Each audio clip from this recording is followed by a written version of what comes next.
에로티시즘, 유혹된 자들.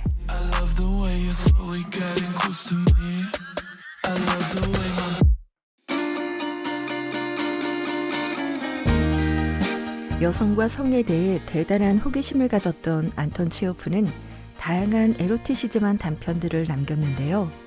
그 중에서도 에로틱한 분위기와 유머러스한 상황이 흥미를 끄는 3편의 이야기를 준비했습니다.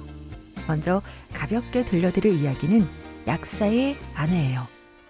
모두가 잠든 야심한 시간, 매력이라곤 1도 없는 남편을 둔 젊고 미인인 약사의 아내는 잠 못 이룬 채 깨어있는데 약국에 젊은 2명의 장교가 찾아오고 그들은 진한 농담을 주고받으며 긴장감 도는 밀당을 시작합니다. 그들은 과연 남편을 깨우지 않고 원하는 걸 할 수 있게 될까요? 두 번째 이야기는 아가피아입니다. 자유로운 영혼의 훈남 사부카는 동네 여인들에게 인기 최고죠. 그 중에서도 결혼한 지 얼마 되지 않은 아가피아는 남편 몰래 사부카를 찾아와 다른 남자가 보는 앞에서도 보란 듯 미래를 즐깁니다. 남편이 퇴근하기 전에 집으로 돌아가야 하는데 그녀는 어떤 선택을 하게 될까요? 마지막 이야기는 개를 데리고 다니는 여인입니다. 아는 사람 하나 없는 휴양지 해변에서 40에 가까운 바람둥이 유부남 은행원이 개를 데리고 다니는 갓 20을 넘긴 젊은 유부녀에게 수작을 걸어서 잠시나마 연인이 되지만 휴가를 마치고 각자의 삶으로 돌아가죠. 하지만 이야기는 여기서부터 진짜로 시작되는데요. 바람둥이 유부남은 시간이 흐를수록 그녀에 대한 기억이 점점 더 생생하게 떠오르고 결국 그녀가 살고 있는 도시로 무작정 찾아가는데 이 미래의 끝은 어떻게 될까요? 체호프의 에로티시즘, 유혹된 자들 들려줄게요.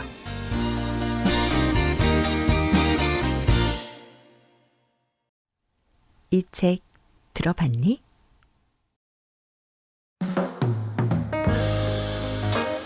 약사의 아내.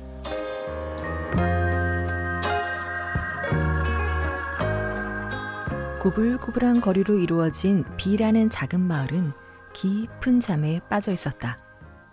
얼어붙은 대기는 고요했으며 멀리 마을 밖에서는 높은 음의 개 짖는 소리 외에는 아무 소리도 들리지 않았다. 곧 동이틀 무렵이었다. 모든 것이 오래전에 잠들어 있었다. 잠들지 않은 유일한 사람은 B 약국을 운영하는 약사 체르노 모르딕의 젊은 아내뿐이었다.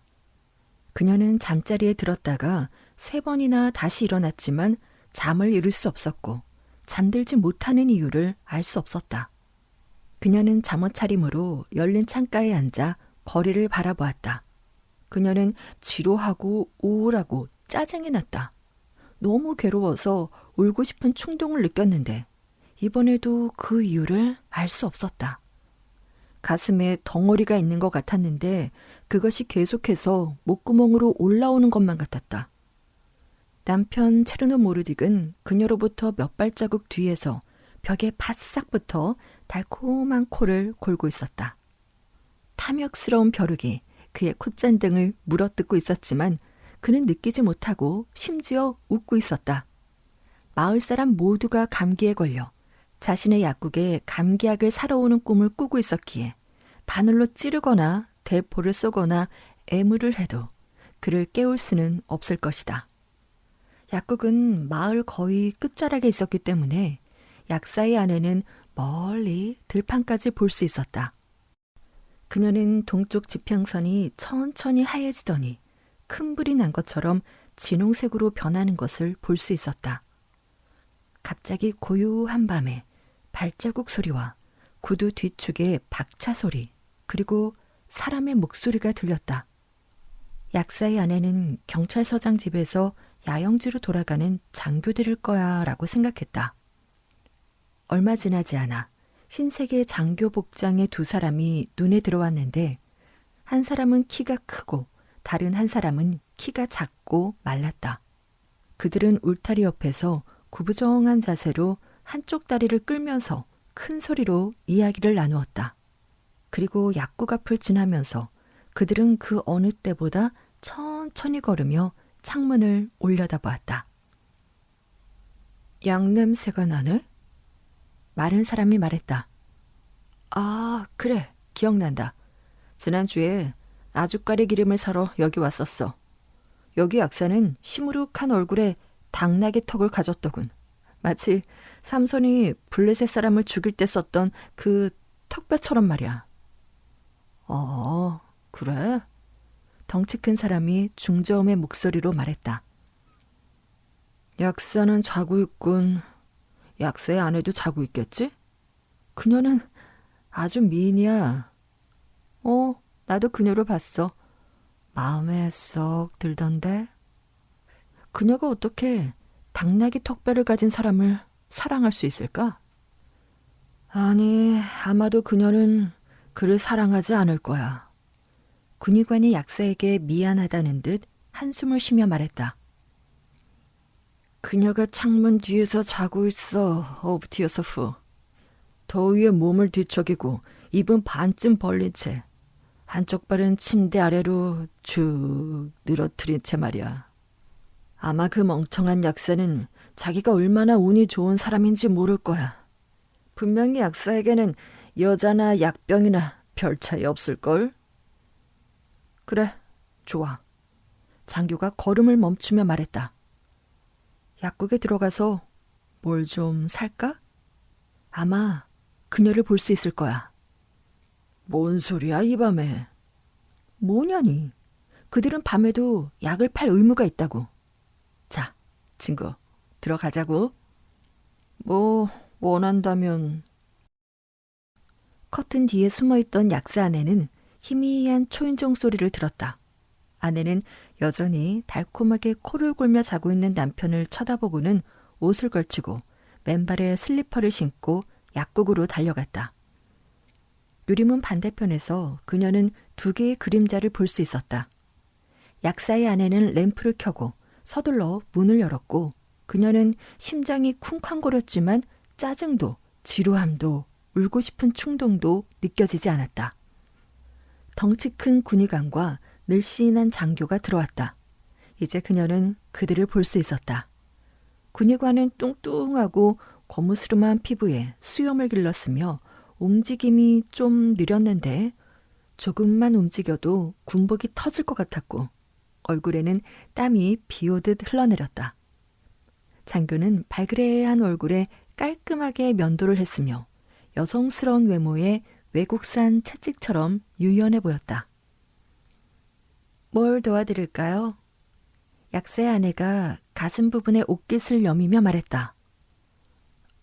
저 4페니짜리 페퍼민트 사탕을 주세요. 약사의 아내는 서두르지 않고 선반에서 병을 내려놓고 마른 목골 사탕의 무게를 재기 시작했다. 손님들은 그녀의 뒷모습을 가만히 바라보았고 군의관은 배부른 고양이처럼 눈을 가늘게 떴으며 장교는 진지한 표정을 지었다. 부인이 약국에서 처방하는 건 처음 봅니다. 군의관이 말했다. 여기선 별일도 아니죠 뭐.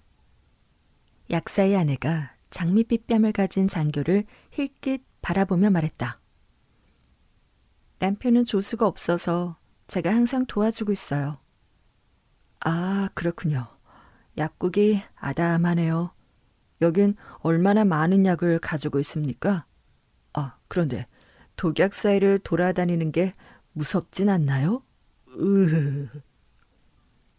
약사의 아내는 페퍼민트 사탕을 봉투에 넣어 군의관에게 건넸고 장교는 그녀에게 돈을 건넸다.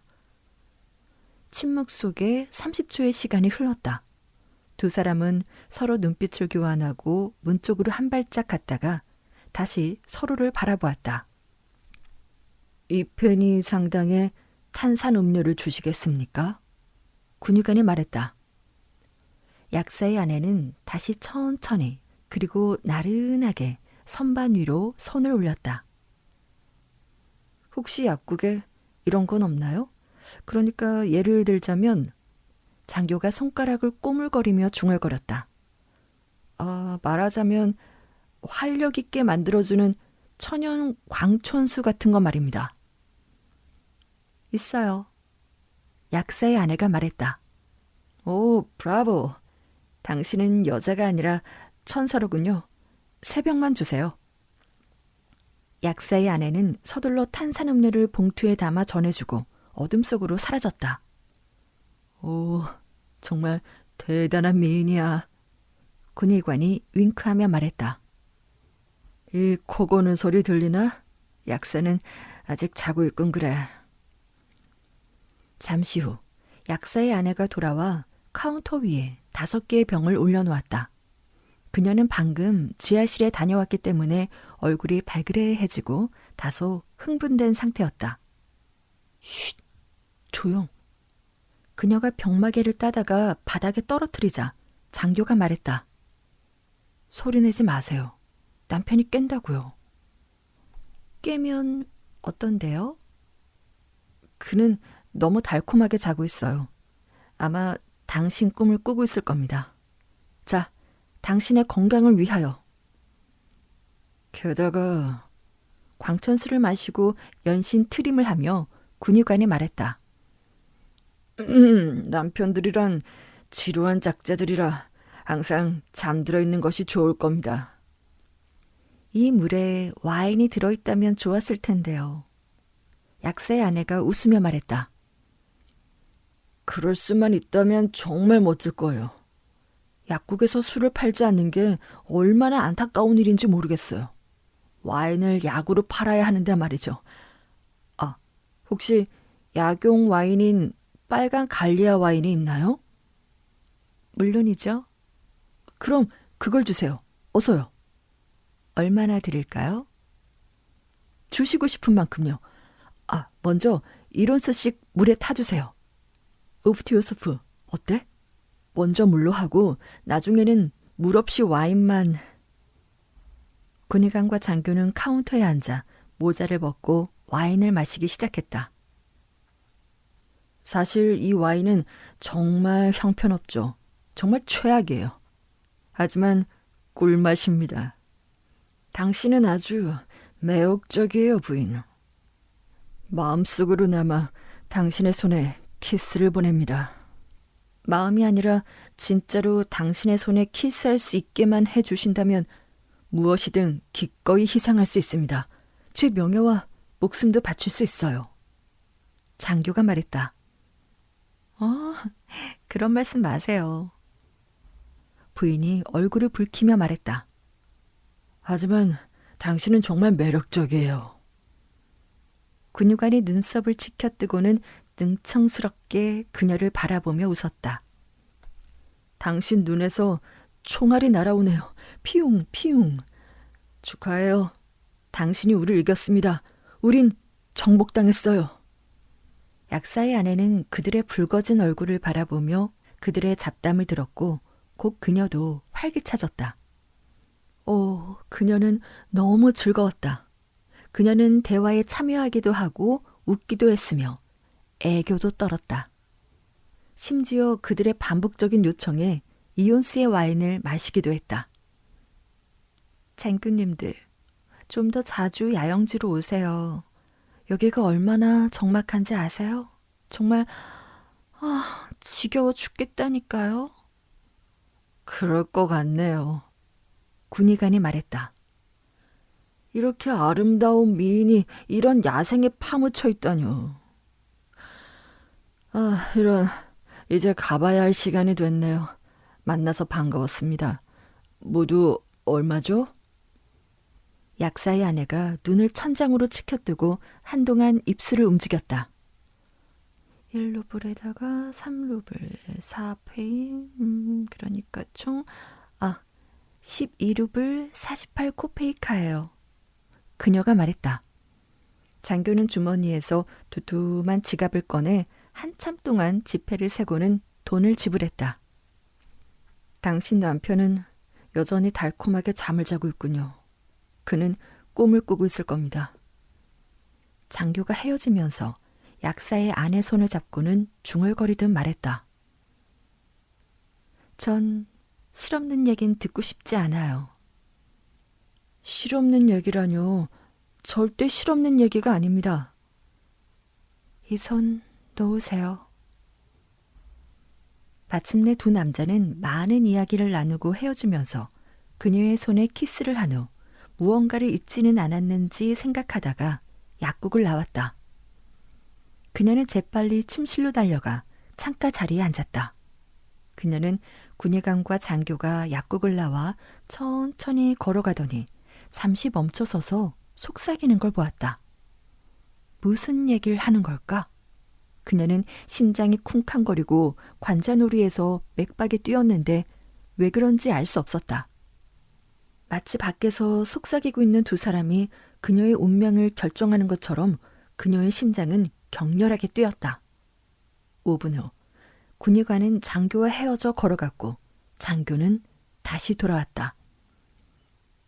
그는 약국 앞을 한두 번 왔다 갔다 하더니 문가에 멈춰섰다가 다시 한번 몇 걸음 걸었다.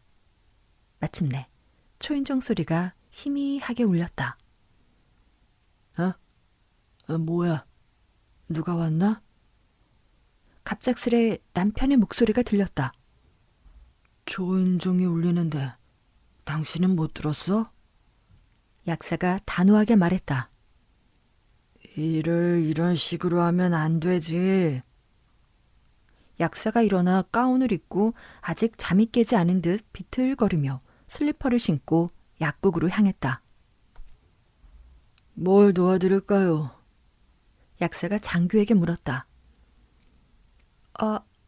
페퍼민트 사탕 4페니어치 주세요. 장교가 대답했다.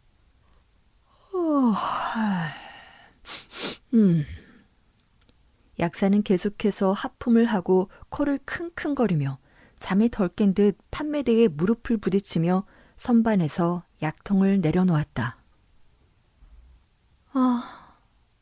난 너무 불행해. 약사의 아내가 다시 침대로 들어가기 위해 재빨리 옷을 벗고 있는 남편을 바라보며 중얼거렸다. 난 너무너무 불행해. 그녀는 눈물을 흘리며 반복했다. 아무도 몰라. 아무도 모른다고. 카운터에 4펜스 놓고 왔어.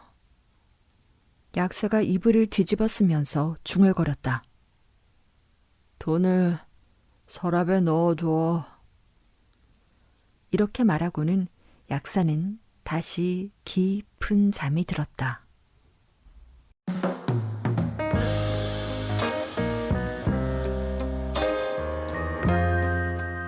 아가피아.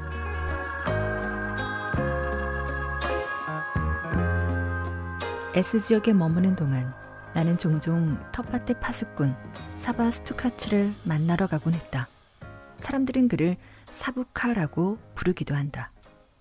이 텃밭 주변은 언제 돌아올지 정하지 않고 준비 없이 대충 낚시하러 가기 좋은 장소로 최소한의 낚시 도구와 먹을 것만을 가지고 간다. 솔직히 말해서 낚시보다는 조용히 산책하고 아무 때나 원할 때 식사를 하고 사부카와 대화하며 고요한 여름밤을 즐기는 것에 더 관심이 있었다. 사부카는 25살의 청년으로 잘생긴 외모에 부싯돌처럼 튼튼했으며 현명하고 합리적인 사람으로 평판이 자자했고 글을 읽고 쓸 줄 알지만 술은 거의 마시지 않았다. 하지만 일꾼으로서는 한 푼의 가치도 없었다. 왜냐면 돌처럼 단단한 그의 근육에는 게으름도 뒤섞여 있었으니까. 마을의 다른 사람들과 마찬가지로 그는 자신의 오두막집에서 살았고 자기 땅도 있었지만 씨를 뿌리거나 경작을 하지 않았으며 그 어떤 종류의 직업도 갖지 않았다. 그의 노모는 사람들에게 구걸을 하며 먹을 것을 얻었으나 그 자신은 공중의 새처럼 살면서 아침을 먹으면 오후에 무엇을 먹을지 알지 못했다. 그에게는 의지나 어머니에 대한 효심이 부족해서가 아니라 단순히 일에 대해 흥미를 느끼지 못하고 일의 유용성을 인식하지 못했기 때문이었다. 그의 전체적인 모습은 흐트러짐 없는 평온함과 자유로운 영혼을 타고 태어난 예술인의 풍미가 느껴졌다. 사부카의 젊고 건강한 몸은 육체 노동에 딱 어울렸으나 그는 스케이트날을 갈거나 농촌의 여인들을 쫓아다니는 등 자유롭지만 무의미한 일에 열중하곤 했다. 그가 가장 좋아하는 것은 꼼짝도 하지 않은 채 아무것도 하지 않는 것이었다.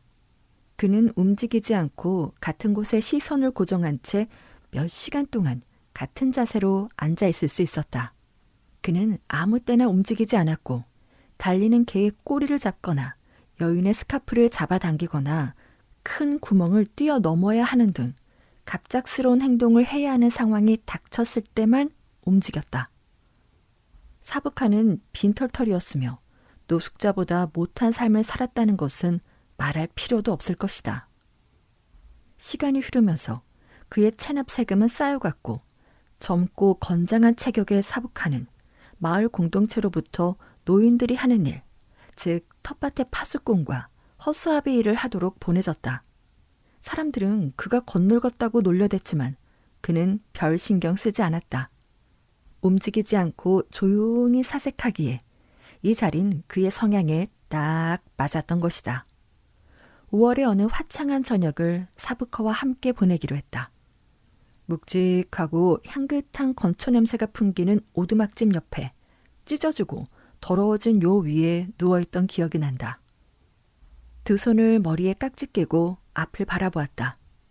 내 발치에는 나무 갈퀴가 놓여 있었고 그 뒤에는 사부카의 개, 쿠투카가 검은 덩어리처럼 웅크리고 있었으며 쿠투카에서 4m도 떨어지지 않은 곳에 가파른 강둑 쪽으로 땅이 푹 꺼져 있었다. 누워서는 강이 보이지 않았고 강둑에 무성하게 자란 어린 버드나무와 반대편 강둑의 가장자리가 보일 뿐이었다. 뚝 넘어 어두운 산비탈에는 사부카가 살던 동네의 오두막들이 겁에 질린 어린 자고새들처럼 옹기종기 모여 있었다. 언덕 너머 하늘에는 석양의 붉은 형상이 여전히 남아 있었는데 그나마 옅은 진홍색 줄무늬 하나만 흐릿하게 보였고 그마저도 작은 구름에 덮이기 시작했다. 부드럽게 속삭이듯 적당한 바람이 오리나무가 있는 숲으로 불어오고 왼쪽에는 거대한 평야가 펼쳐져 있었다. 눈으로는 하늘과 평야를 구분할 수 없는 먼 곳에서 밝은 빛이 빛났다. 사부카는 나와 조금 떨어진 곳에 있었는데 그는 튀르키예인처럼 다리를 밑으로 집어넣고 고개를 숙인 채 쿠투카를 멍하니 바라보고 있었다. 살아있는 미끼가 달린 낚싯바늘은 강물에 던져진 지 오래였고 우린 휴식을 취하는 것 외에는 아무것도 할 일이 없었다. 지치는 법 없이 언제나 쉬고 있는 사부카는 이런 휴식을 좋아했다. 아직 노을빛이 완전히 사라지진 않았지만 여름밤은 이미 포근하게 숲속에 내려앉고 있었다. 니키타를 보셨나요? 라고 물으면 보았어 라고 대답할 것 같은 밤새의 긴 울음소리를 제외하고는 모든 것이 깊은 첫잠 속에 빠져들고 있었다. 왜 오늘은 나이팅게일이 울지 않지? 내가 사부카에게 물었다. 그는 내 쪽으로 천천히 고개를 돌렸다. 그의 이목구비는 또렷했으며 여자의 얼굴처럼 표정이 풍부하고 부드러웠다. 그는 온화하고 몽환적인 눈으로 숲과 버드나무를 바라보고는 천천히 주머니에서 호루라기를 꺼내 입에 물고 나이팅게일의 울음소리를 내기 시작했다. 그러자 즉시 그의 부름에 응답하듯 반대편에서 나이팅게일이 울기 시작했다. 당신의 나이팅게일입니다. 사부카가 웃었다. 드랙. 녀석은 자기가 노래를 부른다고 생각하겠죠? 저 새가 마음에 들어. 내가 말했다. 새들은 이동할 때 땅 위를 뛰어다니는 거 알아? 강과 바다 위를 날 때만 빼고는 모두 걸어서 이동을 하지. 와, 그래요? 사부카가 중얼거리며 뚝 건너편을 존경 어린 눈빛으로 바라보았다. 나는 사부카가 이야기 듣는 걸 좋아한다는 걸 알기 때문에 책에서 읽은 내용을 모두 그에게 이야기해 주었다. 어느새 나는 나이팅게일 이야기에서 새들의 이동하는 이야기까지 이어갔다. 사부카는 눈도 깜빡이지 않고 나를 바라보며 듣는 내내 즐거워하며 집중했다. 그럼 새들의 고향은 어딜까요? 이곳인가요? 아니면 다른 곳? 그가 물었다. 물론 이곳이지. 여기서 태어나고 또 새끼를 낳아 기르니까. 다만 얼어 죽지 않기 위해 먼 곳으로 날아가는 거야. 흥미롭네요. 사부카가 말했다. 어떤 이야기든 항상 흥미로워요. 새든 사람이든 돌멩이든 모두 배울 점이 있죠. 아, 그런데 오늘 선생님이 오실 줄 알았더라면 그녀를 오지 말라고 했을 거예요. 하필 오늘 오겠다고 해서는. 걱정하지 마. 방해하지 않을게. 나는 숲에 누워있으면 돼. 내일 오면 안 되는 일이 있는지. 여자들 앞에서는 진지한 대화를 하기 어렵거든요. 다리아를 기다리나? 내가 물었다. 아니요. 오늘은 새로운 사람이 오기로 했어요. 시노스의 아내인 아가피아요.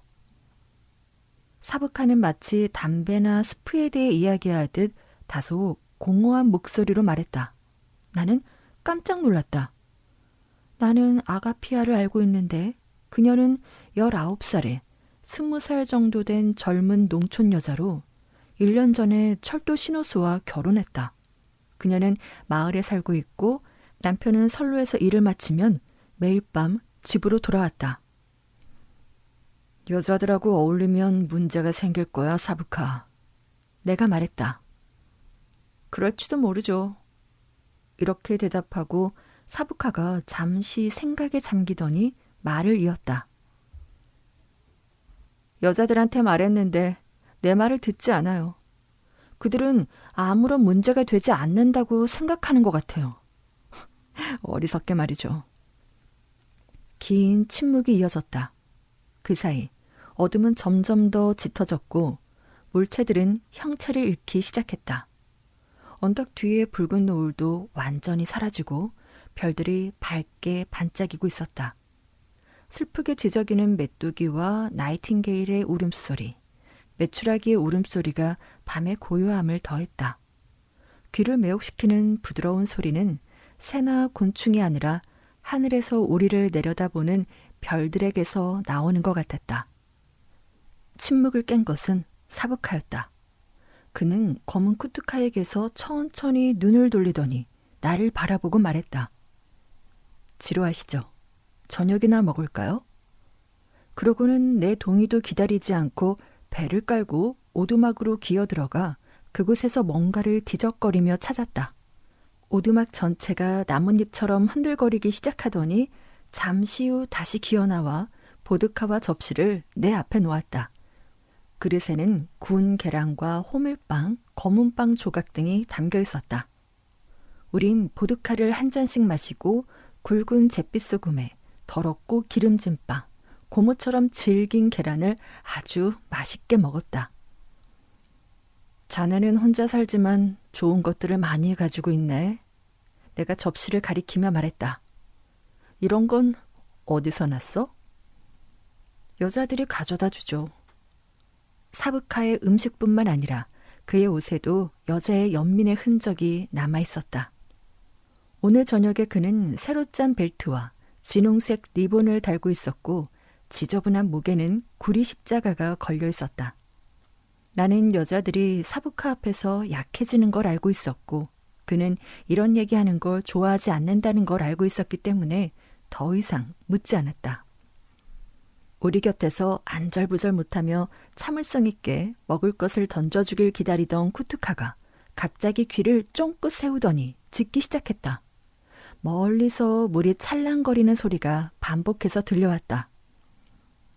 누군가 시냇물을 건너오고 있나 봐요. 사부카가 말했다. 3분 후 쿠투카는 다시 짖기 시작하더니 기침 같은 소리를 냈다. 쉿! 그의 주인이 녀석을 향해 소리쳤다. 어둠 속에서 조심스러운 발자국 소리가 들리더니 숲속에서 한 여인의 실루엣이 나타났다. 어두웠지만 나는 그녀를 알아볼 수 있었다. 아가피아였다. 그녀는 당당하게 우리에게 걸어와 가쁜 숨을 몰아쉬며 멈춰섰다. 그녀는 걸어오느라 힘들어서였다기보다는 어두운 밤, 강을 건널 때 누구나 경험하는 공포감 때문에 숨이 가빴을 것이다. 이윽고 오두막집 옆에 한 명이 아닌 두 사람을 본 그녀는 희미한 비명을 내뱉고는 한 걸음 뒤로 물러났다. 왔어? 사부카가 빵을 입에 넣으며 말했다. 네, 나예요. 그녀는 중얼거리며 바닥에 무언가 짐꾸러미를 떨어뜨리고는 나를 바라보았다. 야코프가 당신에게 안부 인사를 전하며 이걸 전해달라고 했어요. 그게 무슨 말이야? 야코프라니. 이리 와 앉아. 사부카가 웃으며 말했다. 거짓말할 필요 없어. 선생님은 네가 왜 여기 왔는지 알고 계시니까. 앉아서 우리랑 같이 저녁 먹자. 아가피아는 나를 옆으로 흘겨보더니 주저하며 자리에 앉았다. 오늘 저녁엔 안 오는 줄 알았어. 사부카가 오랜 침묵 끝에 말했다. 왜 그렇게 앉아있어? 어서 먹어. 아니면 보드카 한 잔 줄까? 무슨 소리예요. 나 술꾼 아니에요.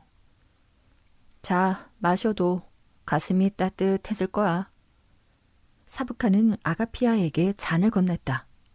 아가피아는 보드카를 천천히 마셨고 안주는 아무것도 먹지 않았다. 그녀는 다 마신 후 심호흡을 했다. 뭔가를 가져왔나 보네? 사부카가 짐꾸러미를 풀며 농담 섞인 목소리로 말했다. 여자들은 뭔가를 가져오지 않고서는 못 견디는 것 같아. 아, 파이와 감자구나. 마을에서 겨울에 저장한 감자를 가지고 있는 건 여자들이 유일해요. 어둠 속에서 아가피아의 얼굴은 잘 보이지 않았지만 어깨와 머리의 움직임에서 그녀가 바스카의 얼굴에서 눈을 뗄 수 없었던 것 같다. 나는 이 미래에서 방해꾼이 되지 않기 위해 산책을 하기로 결심하고 일어났다. 그런데 순간 숲속의 나이팅게일이 갑자기 나지막한 소리로 울기 시작했고 30초쯤 지나자 작은 고음 소리로 울기 시작했는데 사부카가 벌떡 일어나 귀를 기울였다. 어제 그 나이팅게일이요. 그가 말했다. 잠깐만요. 그리고 일어나서는 소리 없이 숲으로 들어갔다. 왜? 뭐 하려고? 그냥 놔둬. 나는 그를 쫓아가며 말했다. 소리내지 마세요 라고 말하듯 사부카는 손을 흔들더니 어둠 속으로 사라졌다. 그는 너무 게을러서 일상적인 일은 제대로 처리하지 못했지만 사냥에 대해서는 쓸데없는 열정을 쏟아부었다. 예를 들면 그는 손으로만 나이팅게일을 잡거나 새총으로 창꼬치를 쏘거나 큰 갈고리로 작은 물고기를 잡으려 하면서 강가에서 몇 시간을 허비했다. 나와 단둘이 남겨진 아가피아는 헛기침을 하고 이마에 손을 여러 번 올렸다 내렸다 했는데 그녀는 보드카에 약간 취한 듯 했다. 어떻게 지내요, 아가샤? 나는 더 이상 침묵하는 것이 어색해지자 그녀에게 물었다. 잘 지내요. 아무한테도 말하지 마세요, 선생님. 그녀가 속삭이듯 말했다. 그럼요, 물론이죠. 나는 그녀를 안심시켰다. 하지만 좀 무모하네요, 아가샤. 야코프가 알면 어쩌려고. 야코프는 모를 거예요. 하지만 알게 되면요. 아니요, 제가 그이보다 먼저 집에 들어가면 돼요. 그는 지금 선로에 있고 우편기차를 보내고 나서야 집으로 돌아올 거예요. 여기서는 기차가 언제 오는지 알 수 있거든요. 아가피아는 다시 한번 이마에 손을 얹고 사부카가 사라진 방향을 바라보았다. 나이팅게일이 여전히 울고 있었다. 어떤 밤새가 땅 가까이로 낮게 날아왔다가 우리를 발견하고는 깜짝 놀라 날개를 퍼덕이며 강 건너편으로 날아갔다. 곧 나이팅게일은 조용해졌지만 사부카는 돌아오지 않았다. 아가피아는 일어나서 불안하게 몇 걸음 내디뎠다가 다시 앉았다. 대체 뭐 하고 있는 걸까요? 그녀가 참지 못하고 말했다. 내일은 기차가 오지 않는데. 전 가봐야겠어요. 사부카! 사부카! 내가 외쳤다. 메아리조차 대답이 없었다. 아가피아는 불안하게 움직이다가 다시 자리에 앉았다. 이제 정말 가야 돼요. 그녀가 흥분한 목소리로 말했다. 이제 기차가 올 거예요. 전 기차가 언제 오는지 알거든요. 가엾은 그녀의 말은 틀리지 않았다.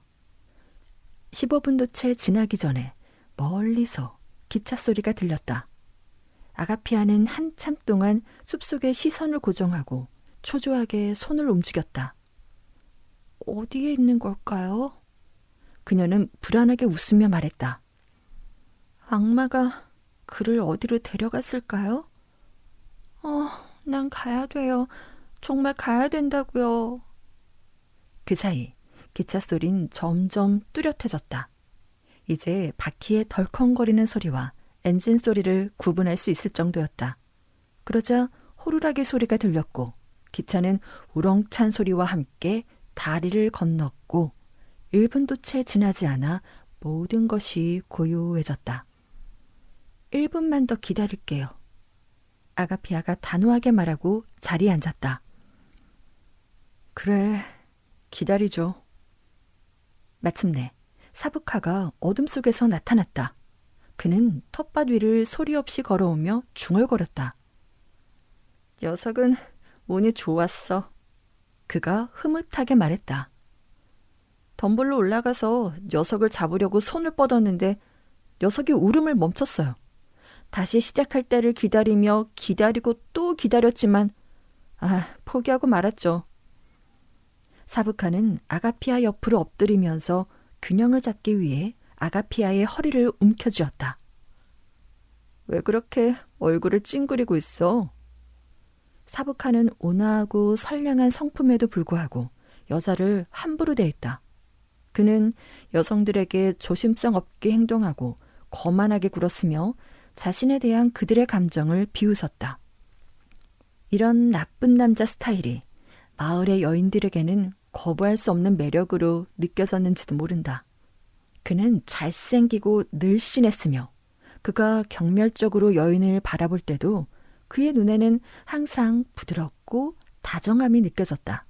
그 매력은 단순히 외적인 부분으로만 설명할 수 있는 것이 아니었다. 그의 훌륭한 외모와 특이한 태도 외에도 실패를 인정하고 고향에서 텃밭으로 추방되었다는 불쌍한 처지가 여인들에게 영향을 미쳤을 것이었다. 선생님께 무슨 일로 여기 왔는지 말씀드려. 사부카는 여전히 아가피아의 허리를 잡고 말했다. 자, 말해봐요, 유부녀. 보드카 한 잔 더 마실래, 아가샤?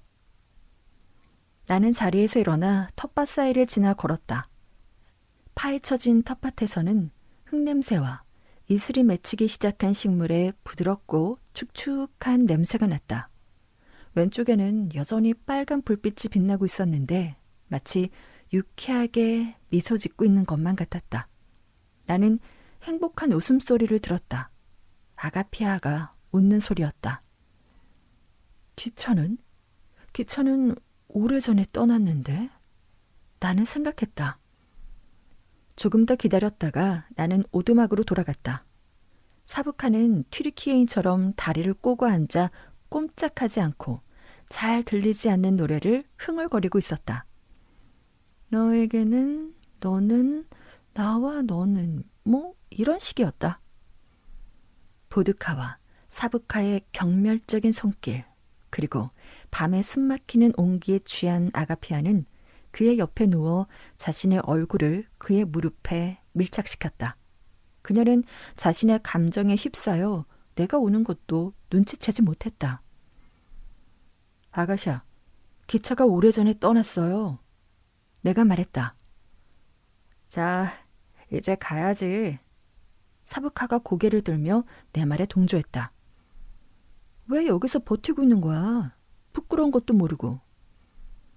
아가피아는 벌떡 일어나 무릎에서 머리를 떼고 나를 힐끗 쳐다보더니 다시 사부카 옆에 주저앉았다. 진작 갔어야죠. 내가 말했다. 아가피아는 몸을 돌려 한쪽 무릎을 대고 일어나려 했지만 힘들어하고 있었다. 어둠 속에서 그녀가 갈등하고 있다는 것을 나는 볼 수 있었다. 그녀는 일어서려고 몸을 일으켰지만 어떤 힘이 그녀의 온몸을 잡아당기듯 그녀는 다시 사부카 옆에 주저앉았다. 싫어요.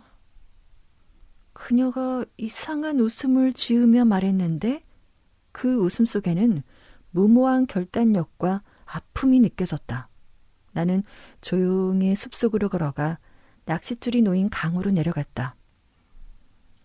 강은 고요했다. 높은 줄기에 달린 부드러운 꽃잎이 자신은 깨어있다는 것을 알려주고 싶었는지 내 뺨에 부드럽게 닿았다. 나는 특별히 할 일도 없었기에 그 중에 한 줄기를 끌어당겨 보았다. 더 이상 강둑과 마을은 보이지 않았다. 나는 둑을 따라가다가 낮에 보았던 빈 공간을 발견하고는 안락의자처럼 그 자리에 앉았다. 나는 거기서 한참을 앉아 있었다. 그리고 별들이 빛을 잃어가는 걸 지켜보았다. 시원한 바람이 불어와 잠자고 있던 버드나무 잎사귀를 매만졌다. 아가피아! 마을에서 누군가의 목소리가 희미하게 들려왔다. 아가피아! 그 목소린 집으로 돌아온 남편이었고 그가 놀라서 아내를 찾아다니고 있는 것이었다. 그 순간 억제할 수 없는 듯한 웃음소리가 들려왔다. 그녀는 모든 것을 잊어버리고 술에 취해 다음날 자신을 기다리고 있을 고통을 위해 몇 시간의 행복을 만끽하고 있었다. 나는 잠이 들었다. 다시 깨어났을 때 사부카는 내 옆에 앉아 내 어깨를 가볍게 흔들고 있었다. 강과 숲, 양쪽 뚝, 마을과 들판이 푸른 아침 햇살에 반짝였다. 지금 물고기 잡고 계신 거예요? 사부카가 웃으며 말했다. 자, 어서 일어나세요. 나는 자리에서 일어나 기지개를 켜고 축축하고 향기로운 공기를 마음껏 들이마셨다. 아가샤는 갔어? 내가 물었다. 저기 있어요. 사부카가 오두막 방향을 가리키며 말했다. 흙이 쳐다보니 아가샤가 보였다. 그녀는 머리에서 스카프가 흘러내려 머리카락이 흐트러진 채로 치맛자락을 들고 강을 건너고 있었다. 그녀의 다리는 거의 움직임이 없었다. 고양이는 자기가 누구의 고기를 먹었는지 알아요. 사부카는 그녀를 바라보며 중얼거렸다. 꼬리를 내리고서는 여자들은 고양이처럼 영리하지만 토끼처럼 소심해. 우리가 저녁에 가라고 했는데도 안 갔지. 바보. 이제 그녀는 벌을 받게 될 테고 나도 끌려가겠지. 아가피아는 뚝을 건너고 들판을 가로질러 마을로 돌아갔다. 처음에는 꽤 대담하게 걸어갔지만 곧 공포와 두려움이 그녀를 압도했고 그녀는 두려움에 떨며 뒤돌아보고선 멈춰서서 숨을 골았다. 엄청 무서워하네. 사부카가 쓴웃음을 지으며 말했다. 가고 싶지 않은 거예요. 남편이 1시간이나 기다리고 있었는데. 남편을 봤어요? 사부카는 미소를 지으며 마지막 말을 건넸지만 내 가슴은 오싹해졌다. 마을에서 가장 먼 오두막 근처에서 야코프는 길에 서서 돌아오는 아내를 가만히 바라보고 있었다. 그는 흔들림 없이 마치 기둥인 것처럼 움직이지 않고 서 있었다. 그는 아내를 바라보며 무슨 생각을 하고 있었을까? 아가피아는 잠시 가만히 서 있다가 우리의 도움을 바라듯 주위를 둘러보고는 계속 나아갔다. 술에 취했든 취하지 않았든 그녀처럼 움직이는 사람은 처음 봤다. 아가피아는 남편의 눈빛에 움츠러든 것 같았다. 그녀는 지그재그로 움직이다가 앞으로 나아가지 않고 발을 위아래로 움직이고 무릎을 구부리고 손을 뻗었다가 비틀거리며 뒤로 물러났다. 100보를 더 갔을 때 그녀는 다시 한번 주위를 둘러보고 그 자리에 앉았다. 최소한 자넨 덤불 뒤에라도 숨지 그래. 내가 사부카에게 말했다. 남편이 자네를 보기라도 하면 어차피 남편은 아가피아가 어디서 오는지 알고 있어요. 여자들은 밤에 배추를 캐러 텃밭에 가지 않는다는 건 우리 모두 알고 있죠. 나는 사부카의 얼굴을 힐끗 쳐다보았다. 창백하고 주름진 얼굴은 고문당한 동물을 바라보는 사람처럼 안타까워하는 표정이었다. 고양이에게 재밌는 건 쥐의 눈물이죠. 라고 그가 중얼거렸다. 아가피아는 갑자기 벌떡 일어나더니 고개를 저으며 대담하게 남편을 향해 걸어갔다. 그녀는 분명히 용기를 내고 마음을 정한 것 같았다.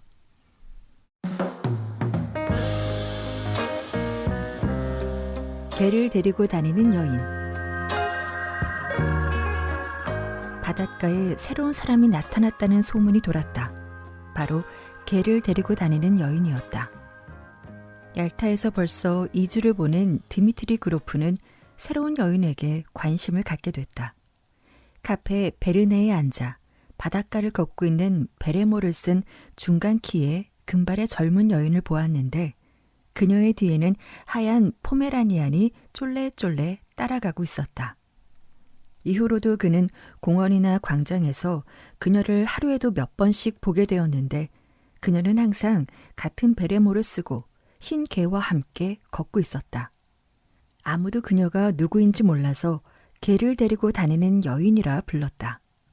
그로프는 남편도 친구도 없이 혼자 이곳에 와 있다면 저 여인과 알고 지내도 좋을 것 같다고 생각했다.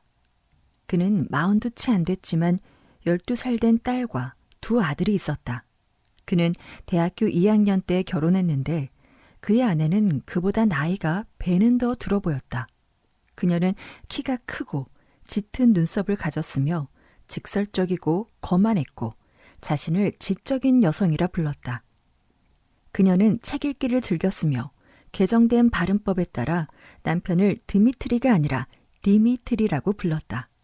그는 아내가 편협하고 지적이지도 우아하지도 않다고 여기며 함께 집에 있기를 꺼려했다.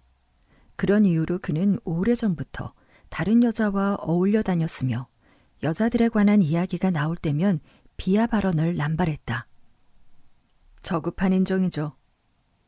여자들에게 쓰라린 경험을 여러 번 당했으니 뭐라고 하든 상관없다고 생각했지만 사실 그는 저급한 인종 없이는 하루도 살 수 없는 인물이었다. 남자들만 모인 곳에서는 지루해했고 말도 제대로 하지 못했으며 어떻게 행동해야 할지도 몰랐다. 하지만 여자들과 있으면 아무 말 하지 않아도 편안했으며 무슨 말을 해야 할지 어떻게 행동해야 할지 잘 알고 있었다. 그는 외모나 성격, 본능적인 기질에 여자들에게 쉽게 호감을 얻는 묘한 매력이 있어 여자들이 그에게 끌리는 것 같았다. 이런저런 경험이 많은 그는 쓰라린 경험도 자주 했기에 모든 애정관계는 처음엔 인생의 활력소가 되고 유쾌하고 매력적인 경험을 하게 되지만 특히 느리고 우유부단한 모스크바 남자들에게는 반드시 복잡한 문제로 얽혀 곤혹스럽게 되어버린다는 것을 잘 알고 있었다. 하지만 새로운 연인과 만날 때마다 이런 쓰라린 기억은 사라지고 다시 유쾌한 삶을 열망하며 모든 것이 단순하다고 생각했다. 어느 날 저녁 그가 레스토랑에서 식사를 하고 있을 때 베레모를 쓴 여인이 옆 테이블로 다가왔다. 그녀의 표정, 걸음걸이, 드레스, 머리 모양을 보면 신분이 높은 남편이 있는 여자이며 얄타에는 처음 왔고 이곳에서 혼자서 지루한 시간을 보내고 있음을 알 수 있었다. 이 지역에 대해 사람들은 도덕적으로 해이하고 부정한 풍속이 있다고 얘기하지만 그런 이야기들은 그럴 수만 있다면 그런 일을 저지르고 싶은 사람들이 떠벌리는 이야기일 뿐이었다. 하지만 그 여인이 그로부터 세 걸음 떨어진 옆 테이블에 앉았을 때 그는 사람들이 떠벌리던 이야기들이 생각났다. 그는 이름도 성도 모르는 미지의 연인과 나누는 로맨스의 유혹에 사로잡혔다. 그는 포메라니안에게 손짓을 했고 개가 그에게 다가오자 손가락을 흔들며 겁을 주었고 개는 으르렁거렸다. 그로프는 다시 겁을 주었다. 여인이 그를 보더니 시선을 아래로 향했다. 물지 않아요. 그녀가 이렇게 말하고는 얼굴을 붉혔다. 얄타에 오래 계셨어요? 5일이요. 아, 저는 여기 온 지 2주가 되어 갑니다. 잠시 침묵이 흘렀다. 시간 참 빠르죠. 그런데 여기는 너무 지루해요. 그녀는 그를 보지 않고 말했다. 여기 오면 다들 지루하다고 해요. 벨로프나 지드라에서 지루함을 모르고 살던 사람들도 여기만 오면 지루하다고 몇 번이나 되풀이하죠. 그라나다에서 온 것처럼 말입니다. 그녀가 웃었다. 그리고 두 사람은 모르는 사람처럼 아무 말 없이 식사를 했다. 저녁 식사 후 두 사람은 나란히 걸었다. 그리고 가벼운 농담의 대화가 시작됐다. 그들은 산책을 하며 바다의 빛이 얼마나 묘한지 이야기했다. 부드럽고 따뜻한 보랏빛 바다 위에 달에서 비친 금빛 줄무늬가 떠 있었다. 그들은 해가 지고도 얼마나 더운지에 대해서 이야기했다. 그로프는 그녀에게 자신이 모스크바에서 왔고 인문학을 전공했지만 은행에서 근무하고 있으며 한때 오페라 가수가 되려고 했지만 포기했고 모스크바에 집 2채를 소유하고 있다는 이야기를 했다. 그녀는 페테르부르크에서 자랐지만 2년 전에 결혼해 S시에서 살고 있으며 얄타에는 한 달 정도 머무를 예정이고 이곳에서 휴가를 보내고 싶어하는 남편이 곧 올지도 모른다는 이야기를 들려줬다. 그녀는 남편이 본청에 근무하는지 지방기관에 근무하는지 확신하지 못했고 그런 자신을 스스로 우스워했다. 그리고 그로프는 그녀의 이름이 안나 세르게 예브나라는 것도 알게 됐다. 그는 그녀와 헤어져 호텔 자기 방으로 들어와 그녀를 떠올리며 내일도 반드시 그녀와 만나게 될 거라고 생각했다. 분명히 만나게 될 것이다. 그는 침대에 누우면서 그녀가 최근까지도 자신의 딸과 마찬가지로 학교에 다녔을 거라 생각했다. 그녀가 웃을 때나 낯선 사람과 대화할 때 수줍어하던 모습이 떠올랐다. 그녀는 난생 처음으로 사람들이 뒤에서 수군덕거리고 알 수 없는 의도로 자신에게 말을 걸어오는 상황에 놓인 것 같았다. 그녀의 가냘픈 목덜미와 사랑스러운 회색 눈동자가 떠올랐다. 어쨌든 그녀에게는 뭔가 애틋한 매력이 있어. 그는 이렇게 생각하며 잠들었다. 그들이 서로 알게 된 지 일주일이 지났다. 휴일이었다. 실내는 후텁지근했고 거리에서는 회오리 바람이 빙글빙글 돌며 사람들의 모자를 날려버렸다. 그날은 계속 목이 말라 그로프는 종종 카페로 들어가 안나 세르게 예브나에게 시럽을 탄 물이나 아이스크림을 권했다. 참기 힘든 더위였다. 저녁에 바람이 조금 잦아들자 그들은 증기선이 들어오는 것을 보려고 선착장으로 향했다. 선착장에는 누군가를 마중 나온 사람들이 꽃다발을 든 채 모여 있었다. 그리고 이 사람들 사이로 눈에 띄는 두 부류의 사람들이 있었는데 젊게 차려입은 나이든 여성과 많은 장교들이었다. 파도가 거칠게 몰아쳐 증기선은 해가 진 후 늦게야 도착을 했고 선착장에 배를 대기 위해서도 오랜 시간이 걸렸다. 안나 세르게 예브나는 마치 지인을 찾기라도 하는 것처럼 손잡이 안경을 들고 증기선과 승객들을 바라보았다. 그녀는 반짝이는 눈빛으로 그로프를 쳐다봤다. 그녀는 말이 많아졌지만 곧 자신이 무엇을 물어보았는지도 잊어버렸고 결국 손에 들고 있던 손잡이 안경도 잃어버렸다. 북적거리던 인파가 흩어지기 시작했다. 얼굴이 보이지 않을 정도로 어두워졌고 바람은 완전히 잦아들었지만 그로프와 안나 세르게예브나는 여전히 증기선에서 내리지 않는 누군가를 기다리는 것처럼 그 자리에 그대로 서 있었다.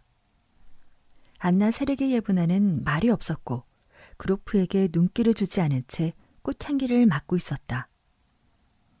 저녁이 되니 날씨가 좀 좋아졌죠? 그가 말했다. 이제 어디로 갈까요? 자리를 옮기는 게 좋지 않겠어요? 그녀는 대답하지 않았다. 그는 그녀를 바라보다가 갑자기 그녀를 끌어안고 그녀의 입술에 키스했다. 꽃향기와 촉촉함이 느껴졌다. 그는 누군가 그들을 보지는 않는지 걱정스러움에 주위를 둘러보았다. 당신 호텔로 갑시다. 그가 부드럽게 말했다. 그리고 그들은 빠르게 걸었다. 그녀의 방은 후텁지근했고 그녀가 일본 상점에서 산 향수 냄새가 났다. 그로프는 그녀를 보고 이런 생각이 들었다. 세상에, 살다 보니 참 다양한 여자를 만나는군. 지금까지 만난 여인들 중에는 비록 짧은 만남이었지만 즐거웠던 사랑이었고 그가 준 행복에 감사해야 하는 선량한 여인들이 있는 반면에 예를 들면 그의 아내처럼 진심 없는 사랑을 하고 히스테릭하게 그들이 나눈 건 사랑이나 열정이 아니라 뭔가 더 의미심장한 곳이라며 가식을 부리는 여인들도 있었다. 그리고 2-3명의 매우 아름다운 여인도 있었는데 그들은 삶에서 얻을 수 있는 것보다 더 많은 것들을 낚아채려는 욕망을 드러내곤 했다. 그녀들이 나이가 들면서 변덕스럽고 분별력도 떨어지자 그의 감정은 식고 그녀들의 아름다움은 오히려 증오를 불러일으켰으며 속옷에 매달린 레이스가 마치 비늘처럼 보였다. 하지만 이번 경우는 서투름과 미숙함으로 갑자기 누군가 문을 두드린 것처럼 당황해하는 느낌이었다. 안나 세르게예브나. 개를 데리고 다니는 여인의 태도는 마치 이 일이 부적절한 일인 것처럼 심각하게 생각하는 것 같았다. 그녀의 얼굴은 풀이 죽은 표정이었으며 그녀의 긴 머리가 처량하게 축 늘어져 있었다. 그녀는 옛날 그림에 나오는 타락한 여인처럼 우울해하는 것 같았다. 잘못됐어요. 그녀가 말했다. 당신은 이제 날 경멸할 거예요. 탁자 위에 수박이 놓여 있었다.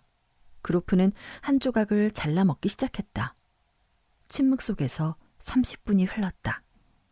안나 세르게예브나는 애틋해 보였다. 그녀는 순결하고 선량했으며 때묻지 않은 순수함이 있었다. 탁자 위에 외롭게 타오르는 촛불이 희미하게 그녀의 얼굴을 비추고 있었다. 그녀의 마음이 편치 않다는 걸 알 수 있었다. 내가 어떻게 당신을 경멸할 수가 있겠어요? 그로프가 말했다. 당신이 무슨 말을 하는지도 모르잖아요. 신이여, 용서하소서. 눈에 눈물이 가득 고인 채 그녀가 말했다. 끔찍해요. 변명이라도 하고 싶은 건가요? 변명이요? 전 천하고 나쁜 여자예요. 저는 제 자신을 경멸하니 변명 따윈 필요하지 않아요. 내가 속인 건 남편이 아니라 나 자신이에요. 저는 지금뿐만 아니라 오랫동안 나 자신을 속여왔어요. 제 남편은 착하고 정직한 사람이지만 그는 그냥 일꾼, 하인 같아요. 저는 그가 그곳에서 무엇을 하는지 그 일이 무엇인지 모르지만 그가 그냥 시키는 일을 하는 사람이란 건 알아요. 그와 결혼했을 때 난 20살이었어요. 난 호기심이 많았고 뭔가 더 나은 일을 하고 싶었죠. 분명 다른 삶이 있을 거야. 당신은 이해하지 못할 거예요. 하지만 난 더는 견딜 수가 없었어요. 제 안에서 무슨 일이 일어나고 있었으니까요. 참을 수가 없었죠. 그래서 남편에게 아프다고 말하고 여기로 온 거예요. 그리곤 미친 듯이 걸어 다녔죠. 이제 저는 누구나 경멸하고 저속한 여자라고 손가락질 당할 만한 그런 여자가 돼버렸어요. 그로프는 그녀의 얘기를 듣고 있는 것이 점점 지루해졌다. 그녀의 순진한 말투, 예상하지 못한 참회에 짜증이 났다. 그녀의 눈에 흐르는 눈물이 아니었다면 그녀가 농담을 하거나 연기를 한다고 생각했을 것이다. 이해가 안 되는군요.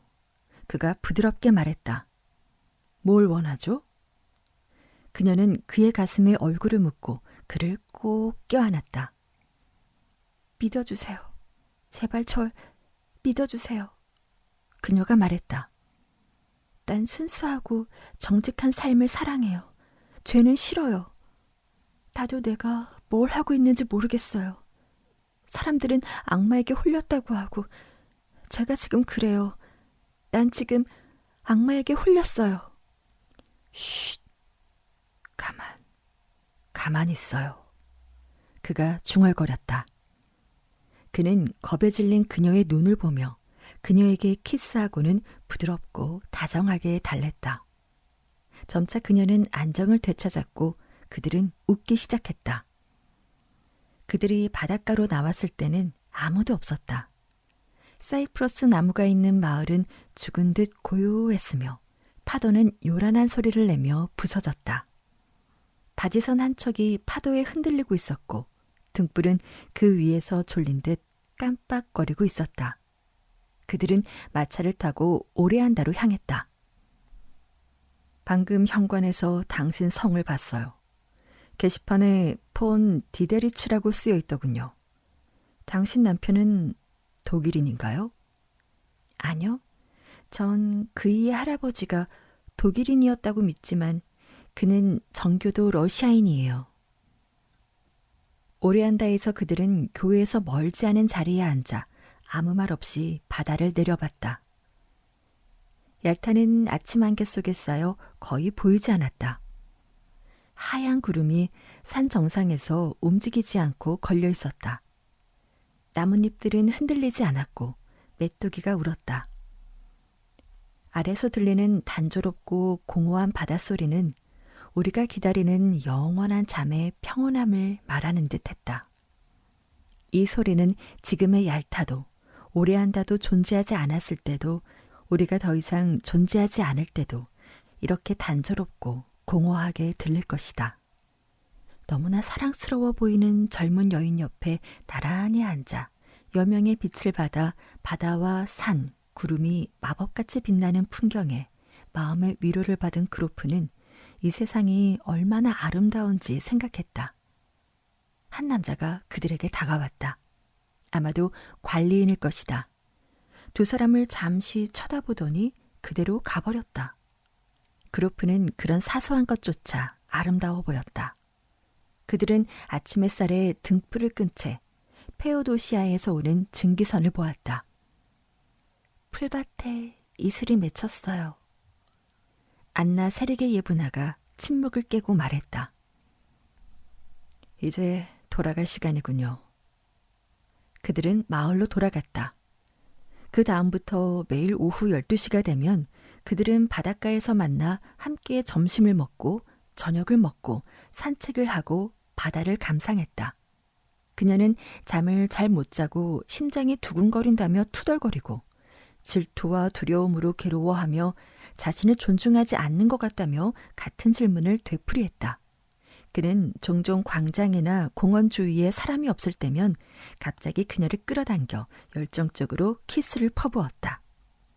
느긋한 태연함, 누군가에게 들키지 않나 하는 조마조마한 마음으로 나누는 한낮의 키스, 더위, 바다 냄새, 눈앞에 끝없이 오가는 잘 차려입고 배부른 사람들, 그런 것들이 그를 새로운 사람으로 만드는 것 같았다. 그는 안나 세르게 예브나에게 그녀가 얼마나 아름답고 매혹적인지 말해줬다. 그는 참을 수 없을 정도로 열정적인 그녀에게서 한 발짝도 떨어지지 않으려 했다. 그녀는 종종 생각에 잠겨 그가 자신을 존경하지도 않고 사랑하지도 않으며 그저 천박한 여자에 불과하다고 생각하지 않는지 고백하라고 졸라댔다. 거의 매일 저녁 그들은 마을에서 벗어나 오레안다나 폭포 있는 곳까지 마차를 타고 나갔다. 이런 여행은 늘 행복했고 웅장했고 아름다운 감동을 남겼다. 그들은 남편이 오기를 기다리고 있었다. 하지만 남편이 눈병이 났으니 가능한 빨리 돌아오라는 소식을 받았다. 안나 세르게 예브나는 서둘렀다. 내가 떠나는 건 운명이에요.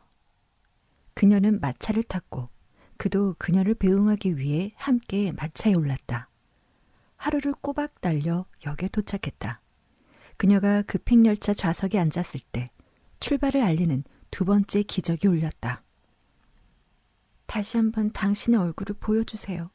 한 번 더 보고 싶어요. 그렇게요. 그녀는 눈물을 흘리지 않았지만 얼굴에는 슬픔이 가득했고 떨고 있었다. 난 당신을 기억할게요. 언제까지나 생각할게요. 그녀가 말했다. 신이 당신과 함께 있기를. 날 나쁘게 생각하지 말아요. 우린 영원히 헤어져야 해요. 결코 만나지 말았어야 했으니까요. 신이 함께하길. 기차는 서둘러 떠났고 불빛도 사라졌다. 1분 후에는 아무 소리도 들리지 않았다. 마치 달콤했던 모든 것, 꿈만 같았던 것들을 빨리 끝내라고 하는 것처럼. 플랫폼에 홀로 남겨져 어두운 곳을 응시한 채 그로프는 막 잠에서 깬 것 같은 기분으로 풀벌레들이 윙윙거리는 소리를 들었다. 그리고 자신의 인생에서 또 한편의 모험이 끝났다고, 추억 외에는 아무것도 남지 않았다고 생각했다. 그는 마음이 저리고 슬펐으며 가벼운 후회를 느꼈다. 사실 그는 다시는 만나지 못할 이 젊은 여인과 행복하지 않았다. 그녀는 진심으로 따뜻하고 다정하게 대했지만 그녀에 대한 태도나 말투, 애무는 나이가 거의 2배나 많은 운 좋은 남자와의 가벼운 추억일 뿐이었다. 그녀는 그를 항상 친절하고 예의 있고 고상하다고 했지만 그녀는 그의 본래 모습을 모르기 때문이었다. 그는 의도치 않게 그녀를 속인 것이다. 이 기차역에서는 이미 가을 향기가 물씬 풍겨왔으며 밤은 쌀쌀했다. 그로프는 나도 이제 북쪽으로 돌아가야 할 시간이 됐군 이라고 말하며 기차역을 나왔다. 모스크바 집에는 이미 겨울채비가 끝났다. 벽난로에는 장작이 타오르고 있었고 아이들이 아침을 먹고 학교에 갈 준비를 하고 있을 때면 아직 날이 어두워 유모가 잠깐씩 램프를 켜두어야 했다. 서리가 내리기 시작했다. 첫눈이 내려 썰매를 탈 때면 새하얀 대지와 하얀 지붕을 보는 즐거움과 함께 어린 시절의 추억이 생각났다. 하얗게 서리가 내려앉은 자작나무는 사이프러스와 야자나무보다 더 친근해 그 옆에 앉아있으면 산과 바다는 생각나지 않았다. 그로프는 모스크바 출신이었다. 그가 서리가 내린 화창한 날 모스크바에 도착해 모피코트와 따뜻한 장갑을 끼고 페트로프카 거리를 따라 걸을 때 토요일 저녁에 울리는 종소리를 들으니 최근 다녀왔던 여행지에서의 매력은 거의 잊혀졌다. 그는 차츰 모스크바 생활에 익숙해졌고 탐욕스럽게 하루에 3개의 신문을 읽으면서도 원칙상 모스크바 신문은 읽지 않는다고 선언했다. 그는 벌써 레스토랑이나 클럽, 디너 파티, 기념일과 축하 행사에 가고 싶은 열망을 느꼈고 유명한 변호사와 예술가들을 접대하고 의사클럽에서 교수들과 카드놀이를 한다는 것에 우쭐해했다. 그는 이미 소금에 절인 생선과 양배추 한 접시도 먹어치울 수 있게 됐다. 그는 한 달이 지나면서 안나 세르게 예브나도 기억 속에서 희미해지고 다른 사람들처럼 가끔 미소를 지으며 꿈속에서나 나타날 것이라고 생각을 했다. 그러나 한 달이 지나고 본격적인 겨울이 찾아왔지만 안나 세르게 예브나와 마치 어제 헤어진 듯 기억이 선명했다. 고요한 저녁 서재에서 아이들이 숙제를 하는 소리가 들려와도, 레스토랑에서 노래나 오르간 연주를 들을 때도, 굴뚝에서 눈보라가 윙윙 거리는 소리가 나도 그녀의 기억이 떠올랐다. 선착장에 갔던 일, 이른 아침 안개 낀 산에서 페로도시아에서 오는 증기성과 입맞춤. 그는 방에서 오랫동안 서성이며 그때를 떠올리고 미소를 지었다. 그리고 그 기억은 꿈으로 바뀌더니 이내 상상 속에서 과거와 미래의 일들이 뒤섞였다. 안나 세르게 예브나는 꿈속에 나타나진 않았지만 그림자처럼 어디든 그를 따라다니며 괴롭혔다. 눈을 감으면 그녀가 생생하게 보였다. 이전보다 더 사랑스럽고 젊고 아름다웠다. 그 자신도 얄타에서보다 더 멋있어진 것 같았다. 저녁마다 그녀는 책장과 벽난로 구석에서 그를 바라보았고 그녀의 숨소리와 드레스가 스치는 소리가 들렸다. 거리에서는 그녀와 닮은 여인이 없는지 지나가는 여인들을 살펴보았다. 그는 자신의 기억을 누군가에게 털어놓고 싶은 강한 욕망에 시달렸다. 그러나 집에서는 자신의 사랑 이야기를 할 수 없었고 집 밖에서는 이야기 나눌 사람이 없었다. 그렇다고 이웃이나 은행 사람들에게도 이야기할 수 없었다. 하기야, 이야기하더라도 무슨 말을 하겠는가. 그때 나는 사랑에 빠져 있었다고? 안나 세르게 예브나와의 관계에서 아름답거나 시적이거나 교훈적이거나 아니면 흥미로운 것이 있었을까? 그래서 막연하게 사랑이나 여자에 관해 이야기했지만 아무도 그가 무엇을 의미하는지 알아차리지 못했다. 오직 그의 아내만이 그녀의 검은 눈썹을 치켜뜨며 말했다. 디미트리, 당신한테 카사노바 역은 어울리지 않아.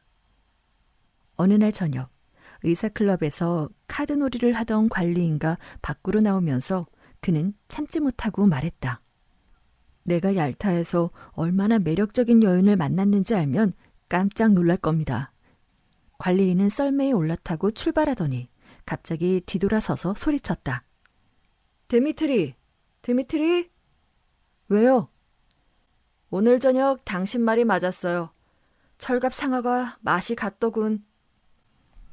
너무나 평범한 이 말은 그로프를 짜증나게 했고 모욕적이었으며 자신의 품위를 떨어뜨린다고 생각했다. 얼마나 야만적이며 비매너적인 사람들인가. 얼마나 무의미하고 지루하고 가치 없는 날들인가. 카드놀이, 폭식, 만취 이런 것들이 되풀이되는 날들. 쓸데없는 일과 시시한 대화들로 최고의 시간과 힘을 낭비하고 결국 남는 것은 보잘것없는 것들 뿐이다. 마치 정신병원이나 감옥에 갇힌 것처럼 벗어날 수도 도망갈 수도 없다. 그로프는 밤새 분노로 잠들지 못했다. 그리고 다음 날 온종일 머리가 아팠다. 이후 밤마다 잠을 이루지 못했고 침대에서 일어나 앉아 생각에 잠기거나 방을 서성였다. 아이들도 은행도 질렸다. 그는 아무데도 가고 싶지 않았고 어떤 것에 대해서도 이야기하고 싶지 않았다. 12월, 휴가철이 되자 그는 여행을 준비했고 그의 아내에게는 어느 젊은 친구의 일을 돕기 위해 페테르부르크에 다녀오겠다고 말하고 SC로 출발했다. 무엇 때문에? 그도 잘 알지 못했다. 그는 가능하다면 안나 세르게 예브나를 만나고 싶었고 그녀와 이야기하고 싶었다. 그는 아침에 SC에 도착해 가장 좋은 호텔방을 얻었다. 바닥은 회색 군용천으로 깔려 있었고 탁자 위에는 먼지 묻은 회색 잉크 스탠드가 놓여 있었으며 잉크병에는 마를탄 기수가 모자를 높이 쳐들고 있었는데 머리가 부서져 있었다. 호텔 짐꾼은 그에게 필요한 정보를 제공했다. 폰 디데리츠는 호텔에서 멀지 않은 곤차르니 거리에 살고 있으며 부유하고 호화롭게 살고 있고 자신 소유의 말을 가지고 있다고 했다. 마을의 모든 사람들이 그를 알고 있으며 짐꾼은 그의 이름을 드리데리츠라고 발음했다. 그로프는 서둘러 곤차르니 거리로 가서 그 집을 찾아갔다. 집 바로 맞은편에는 못으로 장식된 회색 긴 울타리가 펼쳐져 있었다. 그로프는 울타리를 왔다 갔다 하며 저 울타리를 쉽게 넘을 수 있다고 생각했다.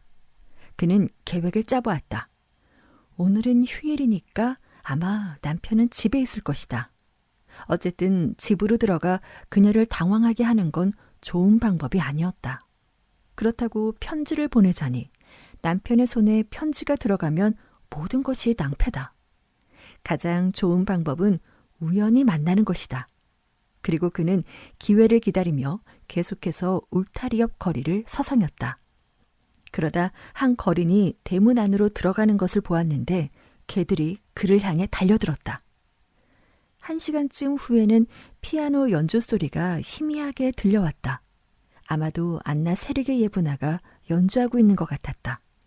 갑자기 대문이 열리더니 한 노파가 나왔고 낯익은 하얀 포메라니안이 뒤를 따라갔다.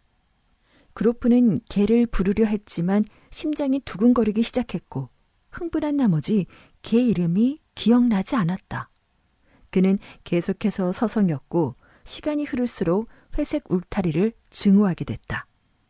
그는 지금쯤 안나 세르게 예브나는 자신을 잊고 이미 다른 남자와 즐거운 시간을 보내고 있을 거라 생각하니 짜증이 났다. 아침부터 밤까지 이 기분 나쁜 울타리를 보고 사는 젊은 여자라면 그게 당연할 거라 생각했다. 그는 호텔방으로 돌아와 소파에 오랫동안 앉아 무엇을 해야 할지 모르다가 저녁을 먹고 긴 잠이 들었다. 이 얼마나 멍청하고 한심스러운 일인가. 그는 일어나서 어두워진 창밖을 보며 생각했다. 이미 저녁이었다. 어쩌자고 이렇게 자버린 거지? 밤에 뭘 해야 하냔 말이야. 그는 병원에서나 볼 수 있는 값싼 회색 담요로 덮인 침대에 걸터 앉아 자신에게 짜증을 냈다. 개를 데리고 다니는 여인을 이렇게 만날 수 있을 거라고? 어리석기는. 그날 아침 역에서 큰 글씨가 적힌 포스터가 그의 눈에 띄었다. 게이샤, 오늘 첫 공연 날이었다. 그녀가 첫 공연에 올 가능성이 있어. 그는 생각했다. 극장 안은 사람들로 꽉 찼다. 모든 지방 극장들처럼 샹들리에 위쪽까지 안개가 자욱했고 객석은 소란스러웠다. 앞줄에는 이 지역의 멋쟁이들이 손에 뒷짐을 진 채 서 있었다. 주지사 좌석에는 모피 목도리를 두른 주지사 딸이 자리에 앉아 있었다. 주지사는 커튼 뒤에 몸을 숨기고 있어 손만 보였다. 오케스트라는 한참 동안 조율을 하고 있었으며 무대 커튼이 흔들리고 있었다. 관객들이 자리에 들어와 앉는 내내 그로프는 간절한 마음으로 객석을 바라보았다. 안나 세르게 예브나가 들어왔다. 그녀는 3번째 줄에 앉았다. 그로프가 그녀를 봤을 때 그의 심장은 터질 듯했고 이 세상에 그녀보다 가깝고 소중한 것은 없다는 걸 알게 됐다. 시골 군중 속에 이 작은 여인, 평범한 손잡이 안경을 들고 있는 이 평범한 여자가 지금 그의 삶 전체를 슬픔과 기쁨으로 가득 채웠다. 그리고 형편없는 오케스트라 연주와 비참한 바이올린 소리를 들으며 그는 그녀가 얼마나 사랑스러운지 생각했다. 그리고 지난 추억을 떠올렸다. 허리가 굽고 키가 크고 작은 수염을 기른 젊은 남자가 안나 세르게 예브나와 함께 들어와 그녀 옆에 앉았다. 그는 걸을 때마다 사람들에게 고개를 숙여 인사하는 것 같았다. 아마도 저 사람이 그녀가 얄타에서 하인 같다던 남편 같았다. 그는 정말로 길다란 체구에 코스염과 약간 벗겨진 머리하며 하인이 연상되는 외모였다. 또 그의 단추구멍에는 배지가 달려 있었는데 마치 시중을 드는 하인을 식별하는 배지 같았다. 첫 번째 휴식 시간에 남편은 담배를 피우기 위해 자리를 비웠고 그녀는 혼자 객석에 남아 있었다. 그로프는 좌석에 앉아있던 그녀에게 다가가 떨리는 목소리로 힘겹게 웃으며 말했다. 잘 지냈어요? 그녀는 그를 힐끗 보더니 얼굴이 창백해졌다. 그리고는 자신의 눈을 믿을 수 없다는 듯 겁에 질려 다시 한번 그를 쳐다보았다. 기절하지 않으려 안간힘을 쓰듯 두 손으로 부채와 손잡이 안경을 꽉 움켜쥐었다. 둘 다 말이 없었다. 그녀는 앉아 있었고 그는 그녀 곁에 앉을 엄두를 내지 못한 채 서 있었다. 바이올린과 플루트 조율하는 소리가 들리기 시작했다. 그는 갑자기 겁에 질려 객석 안의 모든 사람들이 자신을 쳐다보는 것처럼 느껴졌다. 그녀는 벌떡 일어나 재빨리 문으로 향했고 그도 그녀를 뒤따랐다. 두 사람은 공연히 복도와 계단을 오르락 내리락 했고 그들 곁을 법관복이나 교사복장, 공무원 복장을 한 사람들이 지나갔는데 모두 배지를 달고 있었다. 부인들이 옷걸이에 걸어놓은 모피코트 사이를 그들이 스쳐 지나갈 때면 퀴퀴한 담배 냄새가 풍겨왔다. 심장이 날뛰는 그루프는 생각했다. 오, 맙소사. 이 많은 사람들은 왜 여기에 있고 오케스트라는 왜? 그 순간 그는 안나 세르게예브나를 기차역에서 배웅하며 모든 것은 끝났고 다시는 만나지 못할 것이라는 기억이 떠올랐다. 하지만 끝난 게 아니었다. 객석 입구라고 쓰여진 좁고 어두운 계단에서 그녀가 멈춰섰다. 당신이 날 얼마나 놀라게 했는지 알아요? 그녀가 여전히 창백한 얼굴로 숨을 몰아쉬며 말했다. 놀라 죽는 줄 알았다고요. 여기 왜 오신 거예요? 이해해줘요, 안나. 이해해줘요. 그가 낮은 목소리로 서둘러 말했다. 제발 날 이해해줘요. 그녀는 두려움과 애원과 애정의 눈길로 그를 바라보았다. 그녀는 그의 얼굴을 기억하려는 듯 뚫어지게 쳐다보았다. 그동안 괴로웠어요. 그녀는 그의 말을 듣지 않고 계속 말을 이었다. 난 줄곧 당신만 생각했어요. 그리고 당신을 잊고 싶었어요. 잊고 싶었다고요. 하지만 왜 여기에 나타난 거죠? 계단 위에서 두 명의 남학생이 담배를 피우며 아래를 내려다보고 있었지만 그로프는 신경 쓰지 않았다. 그는 안나 세르게예브나를 끌어안고 그녀의 얼굴과 뺨 그리고 손에 키스하기 시작했다. 왜 이래요? 뭐 하는 거예요? 그녀가 그를 밀어내며 공포에 질린 듯 말했다. 우린 미쳤어요. 당장 돌아가요. 오늘 밤 당장 여길 떠나요. 제발 부탁이에요. 사람들이 오고 있어요. 누군가 계단을 올라오고 있었다. 떠나야 돼요. 안나 세르게예브나는 속삭였다. 알겠어요. 드미트리, 모스크바로 내가 찾아갈게요. 난 행복한 적이 없어요. 지금도 불행하죠. 그리고 앞으로도 절대 행복하지 못할 거예요. 그러니 날 힘들게 하지 말아요. 모스크바로 꼭 갈게요. 하지만 여기서 헤어져요. 나의 소중한 사람, 사랑하는 당신. 지금 우리는 헤어져야 해요. 그녀는 그의 손을 한번 잡고는 서둘러 아래층으로 내려가며 그를 돌아다 보았다. 그는 그녀의 눈에서 그녀가 정말로 불행하다는 걸 알 수 있었다. 그루프는 잠시 서 있다가 주위가 조용해지자 외투를 찾아 극장을 나섰다. 안나 세르게예브나는 모스크바에 그를 보기 위해 오기 시작했다. 두세 달에 한 번씩 그녀는 남편에게 산부인과 진찰을 위해 의사와 상담할 것이라며 SC를 떠나왔다. 남편은 그녀의 말을 어느 정도는 믿으면서도 한편으론 의심했다. 모스크바에서 그녀는 슬라비안스키 바자르 호텔에 머물렀고 그로프에게 빨간 모자를 쓴 남자를 보냈다. 그러면 그로프는 아무도 몰래 그녀를 만나러 갔다. 한 번은 또 그가 겨울 아침에 그녀를 만나러 가고 있었다. 심부름꾼이 전날 밤에 왔지만 그가 집에 없었다. 그때 그는 딸을 학교까지 바래다 주고 있었다. 커다란 눈송이가 펑펑 내리고 있었다. 영상 3도인데 눈이 내리는구나. 그루프가 딸에게 말했다. 하지만 땅 표면만 이렇게 따뜻하지 저 위의 하늘 상층의 기온은 다르단다. 아빠, 왜 겨울에는 천둥이 치지 않아? 그는 그것도 설명해줬다. 말하면서 그는 생각했다. 그녀를 만나러 가지만 아무도 아는 사람은 없고 아마도 영원히 아무도 모를 것이다. 그에게는 두 개의 삶이 있었다. 하나는 모두에게 공개된 누구나 알고 싶어하고 보고 싶어하면 공개할 수 있는 상대적 진실과 거짓으로 가득한 삶으로 그의 지인이나 친구들의 삶과 비슷했다.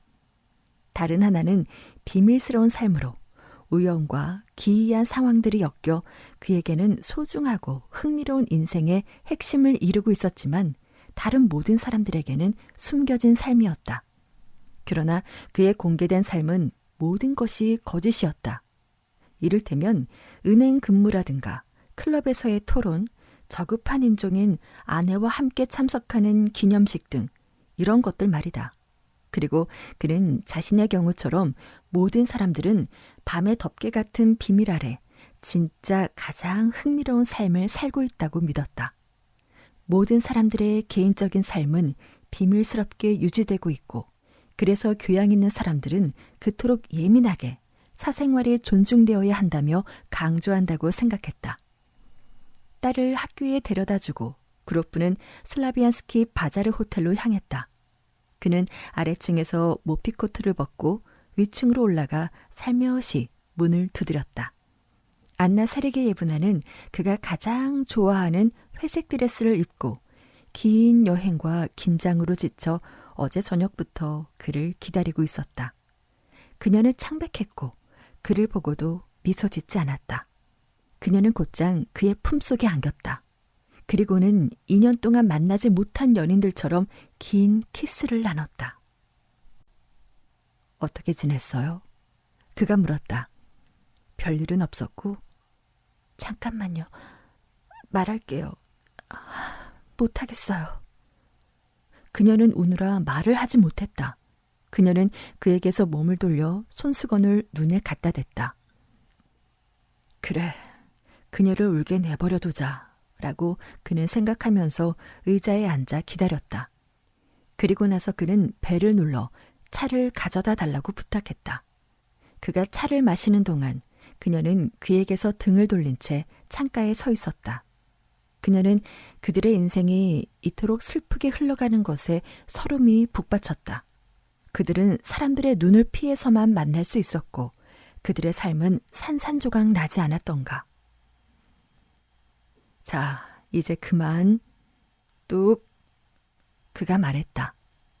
그들의 사랑이 곧 끝나지 않으리라는 것은 분명했고 그 사랑의 끝은 언제인지 알 수 없었다.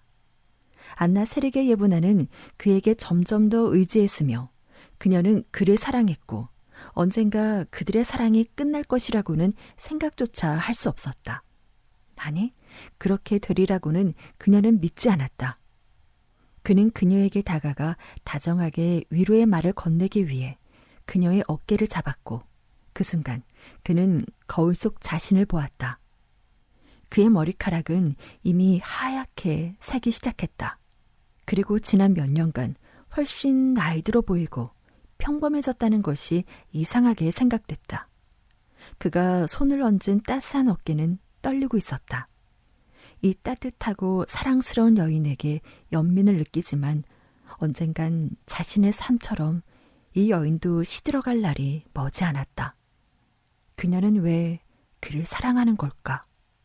그는 언제나 여인들에게 실제와는 다른 모습으로 보여졌다.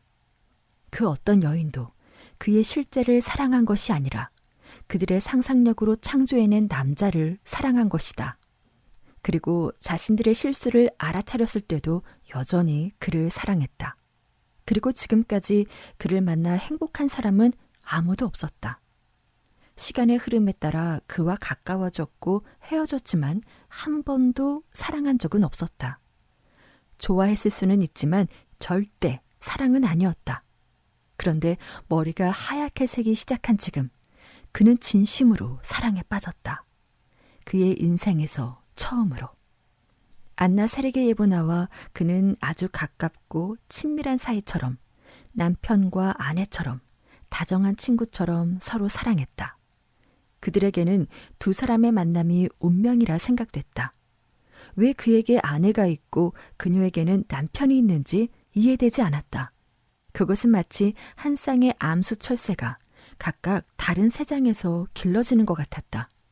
그들은 과거에 부끄러웠던 것을 서로 용서하고 현재에 일어나는 일들도 용서했으며 그들의 사랑이 자신들을 변화시켰다고 느꼈다. 예전에 그는 우울할 때면 이성적으로, 논리적으로 스스로를 위로했지만 이제 그는 더 이상 이성적으로 위로받으려 하기보다는 깊은 연민을 느끼며 진실해지고 다정해지기를 원했다. 울지마 내 사랑. 그가 말했다. 그만큼 울었으면 충분해요. 무슨 좋은 수가 있는지 이야기해 봅시다. 그 후 그들은 오랜 시간 이야기를 나눴다. 어떻게 하면 비밀을 유지할 수 있을까? 다른 도시에서 살면서 자주 만날 수 없는 이 상황을 어떻게 하면 벗어날 수 있을지 그들은 계속해서 이야기를 나눴다. 어떻게 하지? 그가 머리를 움켜쥐며 물었다. 그리고 조금만 더 있으면 해결책을 찾아 새롭고 멋진 삶이 시작될 것만 같았다. 하지만 두 사람에게는 이제야 겨우 아주 복잡하고 어려운 일이 시작됐다는 것을 분명히 알 수 있었다. Late night in the Hollywood Hills, starlight and social life thrills, heart-stopping thrill, looks that could kill, red lips, a lit cigarette, black dress, smoky silhouette, collecting our bets for lovers roulette. Round and round she goes,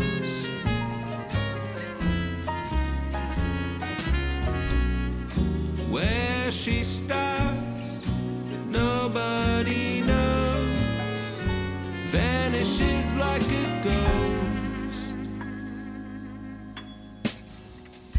Late night, Sunset Boulevard,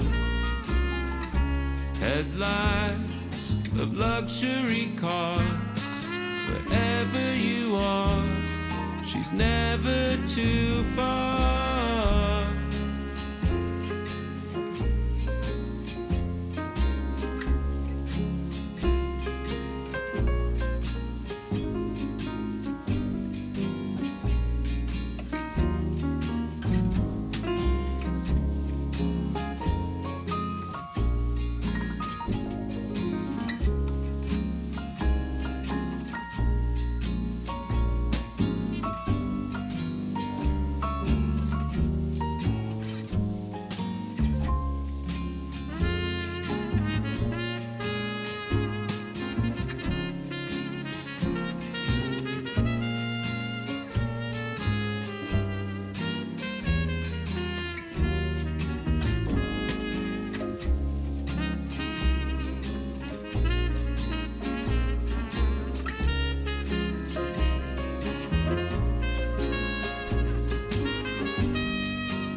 Nobody knows, vanishes like a ghost.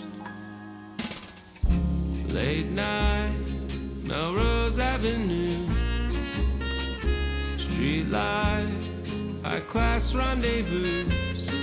But watch what you do, she's waiting for you.